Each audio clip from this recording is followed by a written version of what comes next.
Hello and welcome to Nuts and Bolts. Fantastic to have you here. We've got a great session on today, and I think it's going to be pertinent to everybody. I think everybody's felt this. This is all about there's not enough hours in the day for you to get everything done. Like you're finding that you're burning the candle at both ends. You're struggling to get all those things done that you need to do on a day-to-day basis, let alone those long-term or weekly or monthly projects or tasks that you've got on. And it's a real struggle. So we're going to talk about some tips and hints that you can do today that's going to help you with your time management skills. So hopefully you'll be able to get something out of it.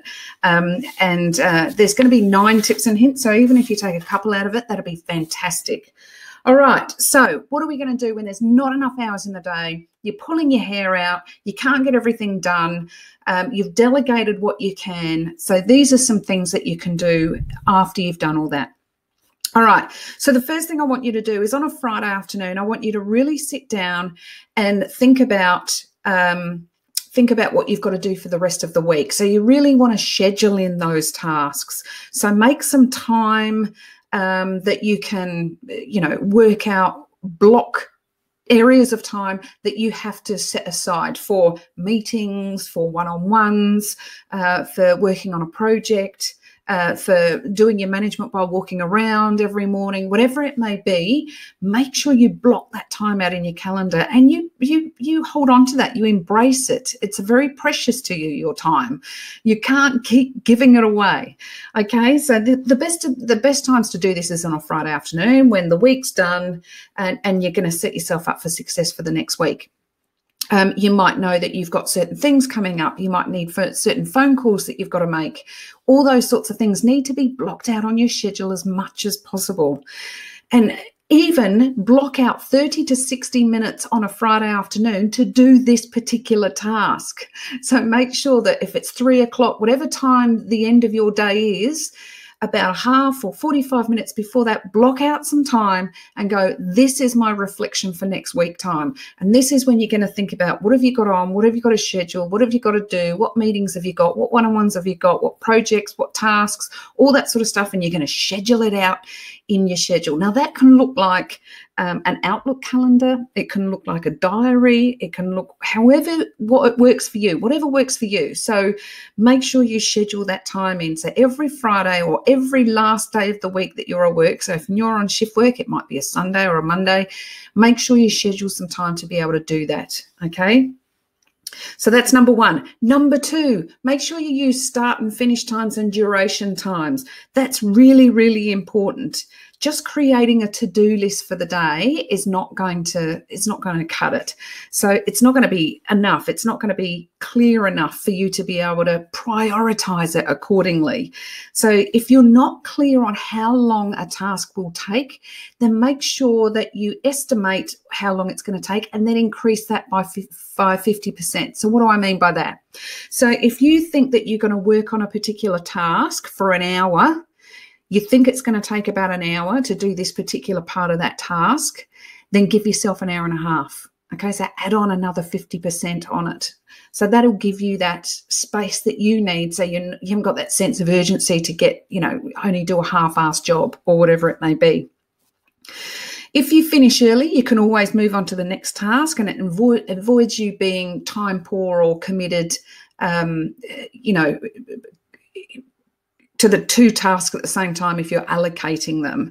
So you can be really clear on what you have to get done and when you have to get done by, okay? So that's the second one. So the first one's schedule your weekly planning at the last day of the week, schedule next week's. Number 2, make sure you use start, during and finish time. So make sure it's not just a to-do list that you tick off because you don't know how long that's going to take you. Make sure it actually is a block of time that you're going to put aside, and then add on 50% if you're unsure how long that task takes. If it's a meeting or something that goes from 10 to 10:30, that pretty much goes on time.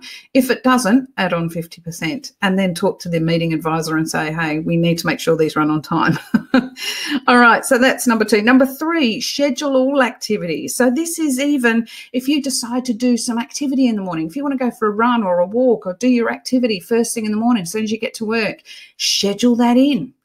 If you want to make sure that at lunchtime you go out for a walk or you'll be able to take yourself out for lunch, schedule it in, okay? Everything you schedule in should be prioritized accordingly. And it's really, really important that you take those breaks and you go for those walks or you refresh or renew or do whatever you need to do. So really, really important to make sure you do plan for every activity. Even if you've got regular meetings, you know, if you've got a regular 9 o'clock meeting, it's a handover takeover or whatever kind of meeting that may be, schedule that in your calendar. Make sure it's in there. These are the things I need to attend. All right, so that's the third one. The fourth one is be clear on what you can't do. Okay, so it will help you look at items and tasks and things that you can't do on your own. Maybe you need to collaborate with somebody. Maybe you're working on that particular task with another leader. Maybe you have to go and organize something with somebody else from a different organization. And if that be the case, make sure that you allocate those times accordingly. But it's really, you have to be really, really clear on what you can't do. If you can't do this on your own, then go and seek that collaboration that you need to make sure that you can get it done. So it's no good getting to the task in your diary and go, right, what do I do at 1 o'clock? It's 1 o'clock now. Oh, I'm supposed to be working on this task, but I can't because Johnny's not here. So make sure that's all set in and, you know, not slushy concrete. Make sure it's set in. All right, think big picture too. So this is number 5, think big picture. So what do we mean by that?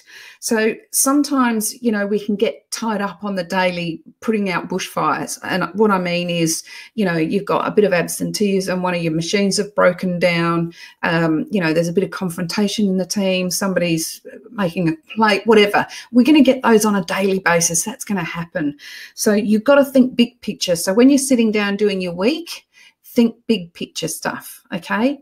And make sure that those are all scheduled in the times that you need to be scheduled in. And we are going to get sometimes we're going to get pulled away from certain things because, you know, the machine's broken down and, oh, no, we're not going to get our quota or volume out or whatever it may be. So we are going to get pulled away from certain things, but having everything scheduled allows you to come back and then move that to the next day or to this afternoon or whatever it may be because now you've been pulled away.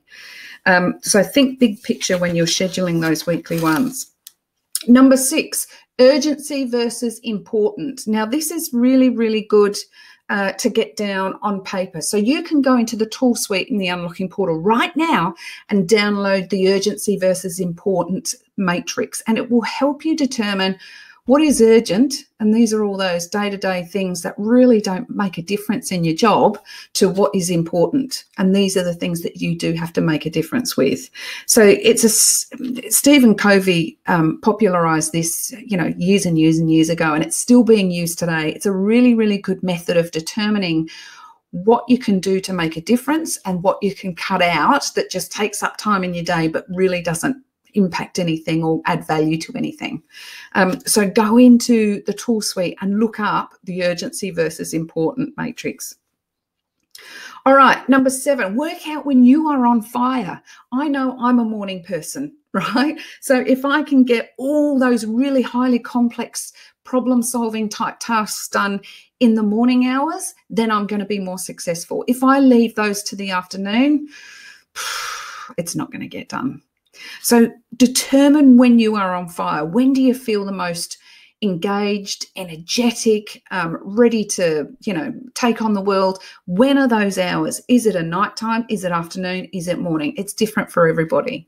So make sure you work out when you're on fire and then schedule those more complex, highly complicated, problem-solving type activities in those hours so that you've got half a chance to getting them done. We do not want to set ourselves up for failure from the very beginning. All right, so make sure you do that. Number 8, make sure your emails don't control you. And this is really, really difficult, I know, because emails is a common part of our everyday. And sometimes I've seen people with hundreds and hundreds of emails coming in. But schedule some times in that you're going to check your emails and then turn your notifications off. if you can do that, that's the best thing to do, because we can get so caught up on those emails coming in, ding, ding, ding, ding, and then they come up on your little screen, and then you know, shiny thing, I've got to go and see what that is. So try and turn your notifications off, and then put in your schedule, I'm going to check my emails first thing in the morning, middle of the day, straight after lunch, and then just before I go home, or something, okay, so that it's not a distraction to you all the time. And the last but not least, number 9, is be the boss of your own schedule. Okay, so sometimes I've put things in my Outlook calendar that is like, oh, okay, so I'm going to work on this every week for the next month. So I'll schedule out 2 hours on that Thursday, 2 hours that Thursday, 2 hours that Thursday, 2 hours that Thursday. Now I'm the boss of that schedule. So yes, I need to prioritize stuff. But if Thursday comes around and I get a better offer or something more important has come up, then I'm going to move that to somewhere where it's more appropriate for me to complete. Okay, so you are the boss of your own schedule.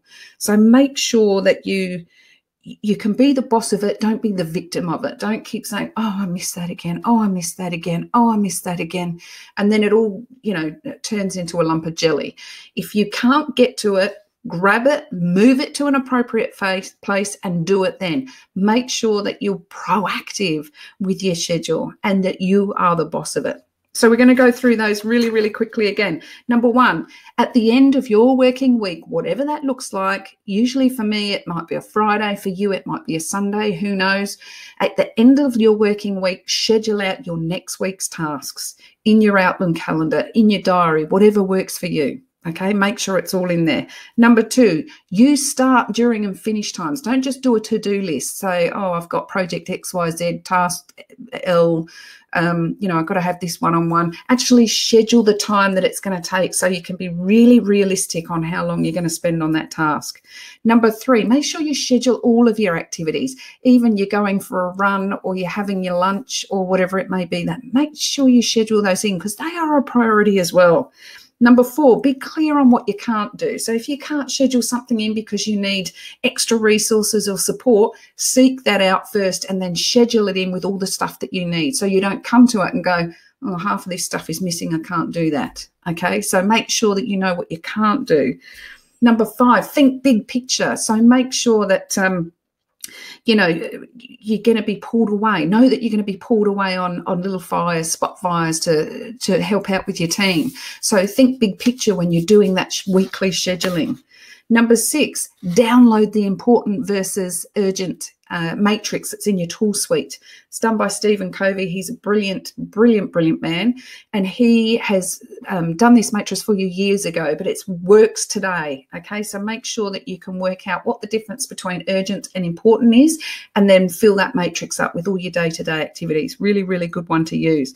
Number 7, work out when you're on fire. Are you a morning person? Are you afternoon? Or are you a night person? Depending if you're on shift work or whatever else may be. When are you more energized? When are you most likely to get the most done? When can you have all your faculties right and you're not tired? Use that time to do your most complicated, complex and difficult tasks. You got half a chance then of completing them. Number 8, don't let your emails control you. Turn your notifications off and check 3 things in your schedule. Put 3 times in your schedule, or twice if you want, that you're going to check your emails. Maybe first thing in the morning, maybe just after lunch, and maybe before you go home. Okay, so just do that. Don't let those notifications come in and keep distracting you. And number 9, be the boss of your own schedule. You own it, right? You're not a victim of it. You own it. So if you need to move stuff around, if you need to, you know, do things to make it work for you better, then absolutely do it. But don't be a victim of it, okay? Don't miss the first three things that you've got on your schedule and go, oh no, it's all you know, gone out the wayside. So be the boss of your own schedule. Grab it and move it. You can even copy and paste it. So Control C, bang. I'll do that tomorrow at between 10 and 11. Control V, bang, paste, and then it's in there. Okay, so just make sure you be control of your own schedule. All right, and that's it. So I know that it's really, really frustrating when you feel like you've got so much on, and these are small tips and hints that might help you just get that time management back on track. If it's getting to the point where you've got so much that it's not possible to get it done, even if you've got a really great schedule, then it's time to have that courageous conversation with your boss, okay? It's time to get the difficult discussion planner out and have a write and say, you know, I've got 6 projects on, I've got a team of 12 people, and I've got this, that, and the other. These are the things I can do. These are the actual things I can't. Then when you've got it all written down, go and speak to your boss and say, this is where I'm struggling. This is where I found I can do. These are what I can't do. You know, I need these particular resources as a support. So you need to have that courageous conversation if it's really getting out of hand. And remember, the things that you need to prioritize are your own well-being. So are you getting enough breaks? Are you getting a good time to be able to switch off, renew, re-energize, whether that's going for a walk at lunchtime or having a run in the morning? Those things are just as important. All right, so I hope that helped for you. Remember, if there's not enough hours in the day, just have a look at these couple of hints and tips. Maybe some will work for you, maybe they won't, but hopefully you'll get a few out of them. And that's it for today. So fantastic. Thank you for listening. And remember, we will see you next Thursday. All right. If you've got if you've got a burning platform, I nearly left you without saying this. If you've got a burning platform, if you've got an issue, if you've got a problem that you want me to help you solve, then just ask us here at ask@teamleadertoolkit.com. We'll put a video together just like this for you, and hopefully we'll be able to solve the problem for you. So don't hesitate, okay? Really, I'm going to say goodbye now. See you next Thursday. Cheers. Bye.